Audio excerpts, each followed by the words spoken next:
Bonjour et bienvenue dans cette vidéo où nous allons parler de conversion. En physique-chimie, vous aurez très régulièrement besoin de convertir. Je vais vous montrer dans un premier temps et vous donner quelques conseils pour bien convertir, et puis dans un second temps, nous ferons quelques exemples. Derrière moi, il y a un tableau de conversion. Je n'ai mis pour l'instant que les suffixes. Je n'ai pas parlé d'unité générale, mais chaque suffixe est exactement le même pour n'importe quelle unité. On peut parler de décimètre, de décilitre, de décivolt par exemple. Premier exemple, je vais convertir 12,4 grammes en kilogrammes. Première étape, je dois identifier dans mon premier nombre le chiffre des unités. Le chiffre des unités ici, c'est le 2, c'est le premier chiffre avant la virgule. Je vais placer ce 2 dans la colonne grammes. Ici, la colonne grammes, c'est mes unités. Je place mon 2 ici. Il ne me reste plus qu'à placer le 1 et le 4. Le 1 avant, le 4 après. Je veux convertir ce 12,4 grammes en kilogrammes. Kilogramme étant cette colonne-là.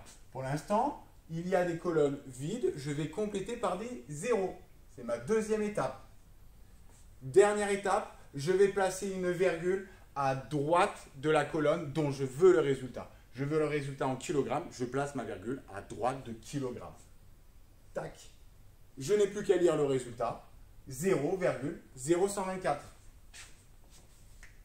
0,0124. Deuxième exemple de conversion, je veux convertir 50,12 litres en millilitres. Première étape, j'identifie le chiffre des unités, le chiffre avant la virgule. C'est mon 0. Je vais placer ce 0 dans la colonne litres, c'est-à-dire la colonne unité. Il ne me reste plus qu'à placer les autres chiffres. 5, 1 et 2. Je veux un résultat en millilitres. Millilitres, c'est cette colonne-ci. Les colonnes sont vides. Je complète par des zéros. Troisième et dernière étape, je place la virgule à droite de la colonne dont je veux le résultat. Je veux le résultat en millilitres. Je place une virgule à droite de millilitres. Même si, dans ce cas-là, elle ne sera pas nécessaire. C'est pour une question d'habitude. Je n'ai plus qu'à lire le résultat. 50 120.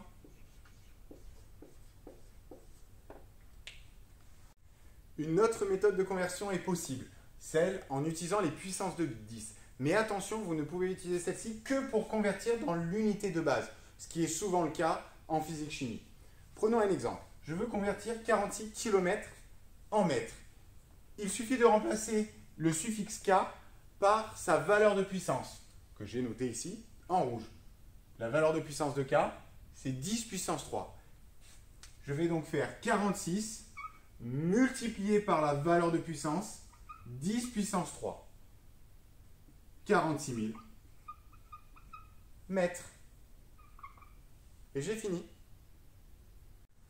Quatrième exemple, toujours en utilisant les puissances de 10, je vais vouloir convertir 10 millilitres en litres. Attention, cette méthode est possible seulement avec des unités de base. Litres, c'est le cas. Première étape, je remarque 10 et je remplace le suffixe milli par sa valeur de puissance. 10 puissance moins 3. Je multiplie fois 10 puissance moins 3. Et j'ai terminé. Très rapide et très efficace. Et maintenant, si je veux convertir d'une unité de base, par exemple les mètres, en une autre unité, par exemple kilomètres, en utilisant les puissances, c'est possible. Qu'est-ce qu'il va falloir que je fasse? Il va falloir que j'inverse le signe de ma puissance.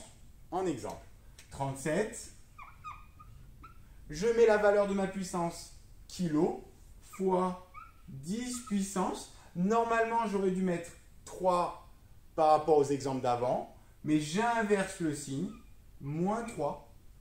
Et voilà, j'ai terminé. Un sixième et dernier exemple. Je veux convertir 0,51 volts en millivolts. Je suis dans une unité de base, je vais utiliser les puissances de 10.